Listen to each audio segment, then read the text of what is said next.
savez, depuis que je suis très jeune que je vois des documentaires à la télévision sur le sujet du Bigfoot, du Sasquatch, du Yeti, peu importe son appellation à travers le monde. On le décrit souvent comme un hominidé bipède, élusif, vivant profondément dans les forêts à travers le monde ou dans les montagnes. Dans ces documentaires, Bigfoot est une espèce de primate qui n'a pas été encore découvert, un être de chair et de sang qui laisse des traces sur son passage, comme des empreintes au sol ou du poil sur un arbre. Mais est-ce que le phénomène du Bigfoot s'arrête tout simplement à ça? Un genre de singe qu'on n'a pas encore trouvé qui vit dans nos forêts?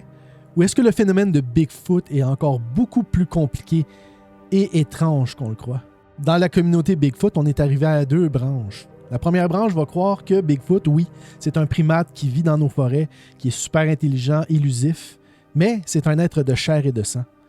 Et il y a l'autre côté de la médaille, l'autre branche qui croit que Bigfoot est un être surnaturel, un être qui peut être observé, mais qui n'appartient pas à notre monde.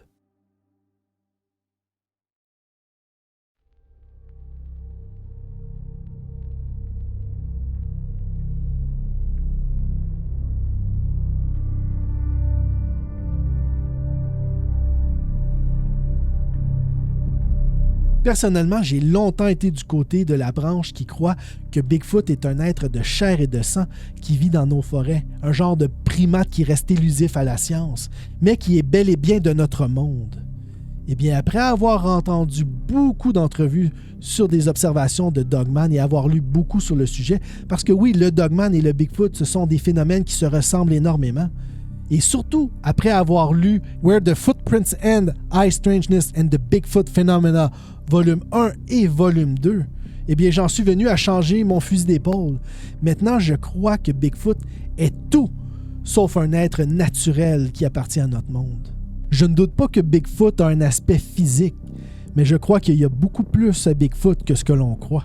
Je tenais à dire justement que les observations de Bigfoot que vous allez entendre aujourd'hui, les témoignages que vous allez entendre dans ma vidéo, viennent exclusivement de ces livres-là, c'est-à-dire le volume 1 et le volume 2. Les auteurs ont recueilli une innombrable quantité de témoignages et de rencontres avec Bigfoot et font une corrélation entre Bigfoot et la grande étrangeté. Certains témoignages vont probablement vous laisser perplexe, d'autres vont vous faire décrocher carrément. Mais si vous avez l'esprit ouvert, écoutez jusqu'à la fin. Peut-être que vous allez en sortir avec une nouvelle perspective sur le phénomène de Bigfoot. Un des aspects les plus connus du phénomène de Bigfoot sont les traces physiques qu'il laisse derrière lui. On retrouve souvent des structures en bois dans les forêts. On associe souvent ces genres de structures-là avec le Bigfoot. Par contre, on n'a vraiment aucune preuve. Mais certains vont dire que c'est un endroit où il démarque son territoire.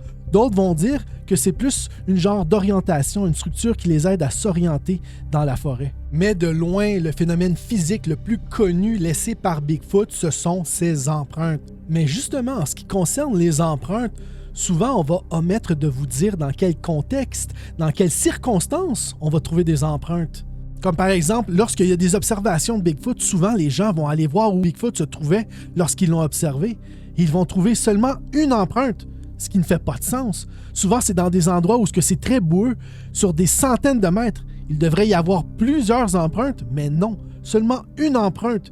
Et au beau milieu de nulle part, en 1990, dans le comté de Box Elder, en Utah, en plein hiver, un officier de police aurait suivi les empreintes de Bigfoot, le menant dans le champ d'un fermier. Le problème, c'est que les empreintes s'arrêtent abruptement en plein milieu du champ. En 1935, dans la ville de Spotsville, au Kentucky, une jeune fille est en train de faire la vaisselle dans la maison de ses parents quand un silence étrange vient se mettre sur toute la maison. Puis, un grand coup de vent qui vient même ébouriffer ses cheveux et faire bouger les rideaux de toute la maison. La jeune fille se rend au salon et y aperçoit un Bigfoot énorme qui se tient debout dans son salon avec des yeux rouges incandescents et un genre de feu bleu qui lui sort de la bouche. La jeune fille va perdre connaissance.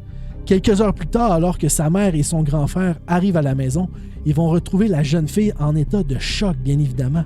La créature va avoir laissé qu'une seule empreinte en plein milieu du salon. L'empreinte va mesurer plus de 60 cm de long. Ce qui est étrange, c'est que la famille va se faire hanter pendant quelques années par cet être, cette entité bizarre qui ressemble à un Bigfoot. Une autre chose qui est assez inusitée qui se rapporte aux empreintes, c'est que dans beaucoup de cas, on va retrouver des empreintes de Bigfoot ayant seulement 3 orteils ou 4, mais la plupart du temps, ça va être 3. Et c'est pas ici parce que l'empreinte a été mal imprégnée, non, c'est vraiment une empreinte à 3 orteils. Et Bigfoot n'est pas la seule cryptide à qui on peut associer des traces avec 3 orteils. Souvent, le Dogman est associé à des empreintes de 3 orteils et d'autres sortes de cryptides, des lézards et toutes sortes d'autres, vont être associés avec des empreintes à 3 orteils. Il y a aussi d'autres instances où Bigfoot aurait dû laisser des empreintes, laisser des traces, mais il n'y en a pas.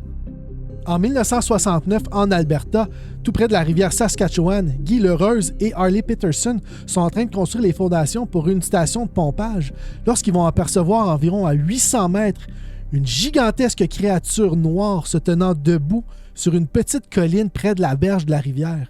Ils vont observer la créature pendant plus d'une demi-heure, puis ils vont décider d'aller voir ce que c'est. Lorsqu'ils vont finalement arriver là où la créature se tenait, la créature ne sera plus là.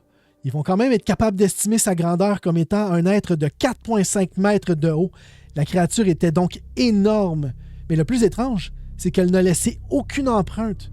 Une créature de ce genre devrait peser au moins une demi-tonne, mais aucune trace, aucune empreinte de cette créature n'a jamais été trouvée. En 1975, en Utah, à environ 100 km de Cedar City, un couple qui possède un chalet en forêt, en montagne, vont entendre des bruits bizarres autour de leur chalet, dont un grondement de voiture. Pourtant, il n'y a aucun véhicule autour de leur chalet. Un matin, alors que le mari est réveillé, il va entendre d'énormes bruits de pas qui se dirigent vers le chalet. Celui-ci va même apercevoir une masse énorme passer devant la fenêtre. Le mari va se diriger vers la porte du chalet, il va l'ouvrir avec prudence, il va regarder à l'extérieur, mais rien. L'endroit où la forme a été aperçue, il n'y a absolument rien. Même au sol, il y a de la neige fraîchement tombée et il n'y a aucune empreinte de pas, rien. Un peu plus tard, le mari va en parler à des amis amérindiens et un de ses amis va lui dire que ce qui hante leur maison, leur chalet, c'est un esprit et que très peu d'Amérindiens passeraient la nuit dans ce coin-là. Un autre aspect qui pourrait s'apparenter à quelque chose de physique, d'interaction avec Bigfoot, c'est que Bigfoot est reconnu pour lancer des cailloux, lancer des roches. Une chose que vous savez peut-être pas et que j'ai appris en lisant justement les 2 livres, c'est que lorsque l'on ramasse ces cailloux ou ces roches, eh bien, elles ont la particularité d'être extrêmement chaudes, voire brûlantes au toucher. En 1967, sur le bord de la rivière des Plaines en Illinois, un homme se promenait lorsqu'un cri d'oiseau bizarre attire son attention. L'homme va regarder de l'autre côté de la rivière, sur la berge, et il aperçoit Bigfoot. Celui-ci ne semble pas avoir aperçu l'homme. L'homme va donc en profiter pour se précipiter dans un buisson. Mais le bruit que cela fait attire l'attention du Bigfoot, et Bigfoot va commencer à lancer des roches dans la direction où l'homme se tenait auparavant. L'homme va se mettre à paniquer, il va même se mettre à prier à voix haute en disant « Jésus, aide-moi, aide-moi !» Et tout d'un coup, le Bigfoot va tout simplement se volatiliser. Le Bigfoot ne va pas se sauver dans la forêt, il va se dissiper devant l'homme. Ce que cette rencontre-là nous démontre, c'est que même si Bigfoot ne fait pas partie de façon intégrante de notre réalité, il est néanmoins capable d'interagir avec celle-ci. Des observations et des rencontres où Bigfoot va tout simplement disparaître comme dans l'histoire précédente ou apparaître devant les gens, il y en a à la tonne. En 2008, Michael, qui conduisait sa voiture, a senti comme un froid s'emparer de la cabine de son véhicule. Puis, il a senti une présence maléfique. Et soudainement, 2 gigantesques mains poilues de Bigfoot sont apparues. Seulement les mains. Elles ont tenu le volant, elles ont tenté de faire sortir la voiture de la route. Mais Michael s'est battu avec eux. Il a tenté de garder le contrôle de sa voiture et a réussi. Puis les mains sont simplement volatilisées dans un flash de lumière blanche. Dans les années 70, en Pennsylvanie, 2 motards ont aperçu Bigfoot qui traversait la route. En fait, ils ont aperçu seulement une partie du corps de Bigfoot. Ils vont décrire comme quoi ils ont vu 2 énormes jambes poilues traverser la route sans le haut du corps. En 1968, Larry Abbott et 2 autres membres de sa famille vont sortir de leur ferme qui se trouve à Pointe-Isabelle, en Ohio, pour enquêter sur un drôle de bruit. Ils vont rapidement trouver la source du bruit. C'est un énorme Bigfoot de 3 mètres de haut avec des yeux rouges incandescents. Larry va dire que Bigfoot les a mis dans une genre de transe momentanément.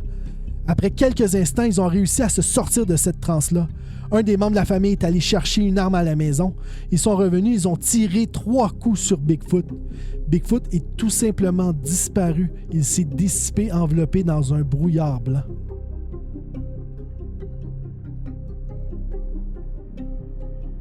Ce genre de disparition ou d'apparition dans un brouillard, c'est rien de nouveau. On connaît des cryptides qui le font, tel le Dogman. Le Dogman apparaît ou disparaît souvent au travers d'un de ces brouillards blancs. Est-ce qu'il y aurait une connexion entre Bigfoot et Dogman? Il y a aussi les yeux incandescents. Beaucoup d'observations de Bigfoot vont décrire que les yeux sont incandescents, c'est-à-dire qu'ils vont projeter leur propre lumière. Ce ne sera pas une réflexion. Et l'autre genre de cryptide qui est semblable, c'est encore une fois le Dogman. Le Dogman va avoir souvent des yeux incandescents qui projettent leur propre lumière. Encore une fois, est-ce qu'il y a une connexion ici? Pour ce qui est de Bigfoot et des yeux incandescents, les témoins vont souvent raconter la même chose. Ils vont décrire les yeux comme ayant aucune pupille et à l'intérieur un genre de liquide qui projette sa propre lumière. Ils vont décrire ça comme étant de la lave en mouvement ou quelque chose du genre. La couleur rouge va revenir le plus souvent, mais le bleu et le vert ont été aussi aperçus. En parlant de lumière, justement, Bigfoot est souvent associé à des lumières étranges. En effet, dans la plupart des cas d'observation de Bigfoot, même une fois que le Bigfoot est parti, et même des années plus tard, ce qu'on retrouve à l'endroit où le Bigfoot a été aperçu, ou tout simplement où il y a de l'activité Bigfoot, ce sont des orbes blanches. Des orbes qui se promènent exactement à l'endroit où Bigfoot a été aperçu. Et c'est très, très commun. Mais la connexion avec les orbes ne s'arrête pas là. Plusieurs témoins ont aperçu Bigfoot lui-même se transformer en orbe. En 1975, près de la ville de San Juan, à Puerto Rico, une femme entend son chien de garde aboyer dans sa cour arrière. Lorsque la femme arrive dans sa cour arrière, elle remarque au sommet d'un palmier une énorme créature, un Bigfoot. Elle va décrire la créature comme ayant des yeux qui semblaient cracher du feu. Elle va aussi observer la créature qui va tranquillement se transformer en boule de lumière. Elle va décrire la boule de lumière comme étant quelque chose de gros comme un ballon de basket. Puis, la boule de lumière va tout simplement s'envoler dans le ciel. En 1998, près de Big Ticket, au Texas, un groupe de campeurs vont observer un Bigfoot de plus de 2 mètres de haut. Le Bigfoot va disparaître devant leurs yeux. Il va se transformer en une orbe blanche qui émet de la lumière. L'orbe ne sera pas plus grosse qu'une petite balle de golf. Puis, l'orbe va aussi disparaître dans un genre de snap électrique. En 1985, près de Shenandoah, en Virginie, un pêcheur va apercevoir un Bigfoot de plus de 2 mètres de haut qui court le long de la berge opposée. Il va décrire la créature comme étant la plus rapide qu'il n'a jamais vue de sa vie. Le pêcheur va s'empresser de prendre son arme et de tirer en direction de la créature. Il va l'atteindre à la poitrine. Le Bigfoot va tout simplement s'arrêter, se retourner vers le pêcheur et le regarder. Et à l'endroit où le pêcheur a atteint la créature, il y a une genre de lumière bleue qui émane de la blessure.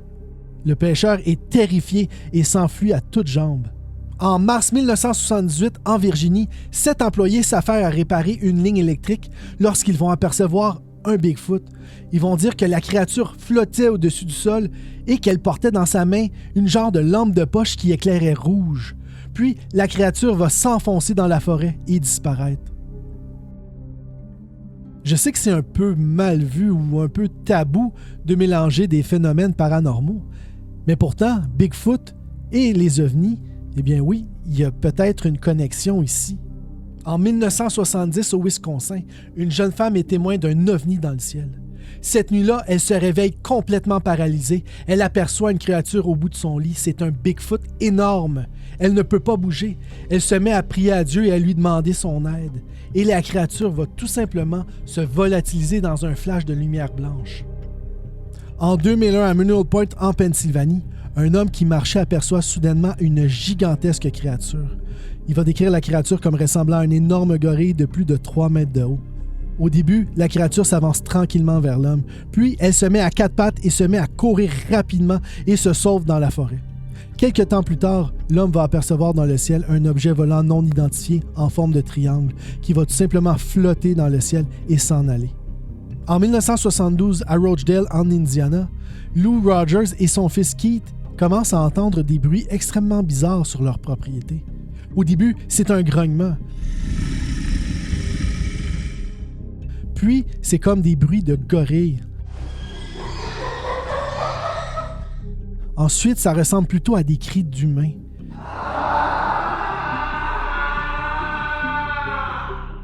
Alors que Lou se tient debout devant la forêt, elle sent que quelque chose lui respire dans le cou. Lorsqu'elle se retourne, il n'y a absolument rien. Terrifiée, elle et son fils se sauvent à l'intérieur de leur maison. Ce que Lou ignore, c'est que 2 heures auparavant, son frère a observé un objet volant non identifié atterrir dans un champ de blé juste à côté de leur résidence. L'objet va tout simplement disparaître dans un flash de lumière blanche. Pendant 3 semaines, la famille Rogers va subir des attaques de ce qu'on peut appeler un poltergeist, un esprit frappeur. Ça va commencer par des coups sur les côtés de la maison, puis dans les fenêtres, mais ils vont rien voir. À partir de 10 heures le soir, ils vont commencer à voir une créature qui va apparaître dans les fenêtres, un Bigfoot. Quelquefois, ils vont pouvoir voir au travers de la créature, quelquefois la créature va avoir des yeux incandescents. Lou va même raconter qu'elle pouvait sentir quand les événements étaient sur le point d'arriver, quand la créature était pour se manifester. Il y avait comme un sentiment étrange dans la maison, une genre de pesanteur, quelque chose de très étrange. Et puis, ça commençait, ça débutait. Quelquefois, ils vont réussir à tirer sur la créature, mais celle-ci ne réagira même pas, comme si les balles ne l'affectaient pas. D'autres instances, la créature va se mettre à courir alentour de la maison, là où il y a de la boue. Et le lendemain matin, lorsqu'ils vont vérifier s'il y a des empreintes, absolument rien, alors qu'il devrait y en avoir. La seule chose qu'ils vont trouver qui va peut-être ressembler à une empreinte va être une petite trace, un seul pas, mais vraiment petit, ce qui ne correspond pas à ce qu'ils ont vu la veille. Les enclos des animaux vont être attaqués. Certains animaux vont même être trouvés complètement vidés de leur sang. Le problème, c'est que le phénomène se répand aussi chez les voisins des Rogers. Mais après 3 semaines, le phénomène semble s'apaiser et tout redevient normal. À d'autres moments, Bigfoot semble avoir une capacité à influencer notre propre perspective sur la réalité. Dans le milieu des années 90, à Hillsborough, en Oregon, Gage et 2 de ses amis se promènent en forêt. Lorsque tout à coup le ciel s'est couvert, puis une sensation de malveillance s'étend sur la forêt et un silence de mort aussi se fait sentir sur la forêt. Puis, Gage et ses amis vont apercevoir une chose blanche, quelque chose d'assis sur un arbre mort couché au sol. Ils vont regarder la chose qui va se lever et va sauter par terre. Les 3 amis vont ensuite se sauver. Quelque chose de particulier va se produire ici. Lorsque les amis vont se remémorer l'événement, Gage, lui, va se souvenir d'avoir aperçu quelque chose qui ressemble entre un gorille et un humain, de couleur blanc-beige, le poil mi-long et musclé comme un bodybuilder. Tandis que son 2e ami, lui, va dire n'avoir aucun souvenir d'avoir aperçu quoi que ce soit. Mais son 3e ami, lui, qui vivait des moments difficiles à la maison à cette époque, va se souvenir d'avoir aperçu quelque chose de noir, quelque chose de maléfique, quelque chose de malveillant, quelque chose qui n'est pas naturel à notre monde. Brian Sullivan et un de ses amis vont se promener en forêt dans le Minnesota. Ils vont être à la recherche du meilleur endroit pour faire de la luge. Quand soudain, Brian va ressentir quelque chose de lourd dans l'atmosphère, une présence malveillante. Il va regarder alentour, il va apercevoir un énorme Bigfoot de plus de 2 mètres de haut. Brian va être pétrifié, il va se sauver en courant. Après avoir parcouru une distance sécuritaire, Brian va s'arrêter, mais il va être frappé d'une amnésie totale. Il ne se souviendra pas pourquoi il s'est sauvé, pourquoi il a laissé son ami derrière, et il ne se souviendra pas d'avoir rencontré Bigfoot. Quelques années plus tard, lors d'un goûter d'anniversaire, Brian et son ami, qui lui n'a pas aperçu Bigfoot cette journée-là, va lui rappeler l'événement où Brian l'a laissé tout seul dans la forêt. Et c'est là que Brian va se souvenir. Tous les souvenirs vont arriver d'un seul coup. Il va se demander à ce jour pourquoi il a été frappé d'amnésie. En 2001, en Oregon, un chasseur est sur le point de prendre une photo d'un Bigfoot qu'il aperçoit. Lorsqu'il reçoit un message télépathique. « Si tu me prends en photo, je vais te tuer. » Puis il aperçoit le Bigfoot se dématérialiser et réapparaître du côté opposé où il se tenait. Le chasseur va tellement être terrifié qu'il va presque se faire dessus. Il va se sauver en courant. Comme vous l'avez constaté, les observations de Bigfoot sont souvent accompagnées de phénomènes encore plus étranges. J'aurais pu encore élaborer longtemps sur certains phénomènes, mais je vais en garder pour une prochaine vidéo. Si cette vidéo-là fonctionne super bien, si vous en demandez encore plus, si vous voulez une autre vidéo, eh bien j'ai assez de contenu pour en faire une 2e, même peut-être une 3e. J'aurais pu élaborer encore plus sur les transformations de Bigfoot. Bigfoot a été vu devenir tout petit alors qu'il était géant. Il y a aussi les infrasons, la téléportation, la télépathie, j'aurais pu aussi élaborer là-dessus. La femme en blanc, ça c'est un phénomène qui revient souvent où ce que Bigfoot est associé à une femme en blanc, une femme fantomatique. Il y a aussi des extraterrestres. Oui, Bigfoot a été aperçu dans des soucoupes volantes, à l'extérieur des soucoupes volantes, autour des soucoupes volantes. Il y a aussi l'aspect fée. Oui, fée et Bigfoot, c'est un phénomène qui se ressemble. Il y a aussi l'aspect poltergeist, esprit frappeur. Et j'en passe, il y en a plusieurs. Et là, je me demande sincèrement, ceux qui ont écouté la vidéo, est-ce que vous croyez que Bigfoot est toujours un simple hominidé bipède poilu qui se cache dans nos forêts et qui est de chair et de sang? Ou est-ce que vous avez peut-être été un peu plus convaincu que Bigfoot fait partie plutôt d'un autre monde, ou d'une autre dimension, ou d'un autre plan d'existence, là où les empreintes s'arrêtent?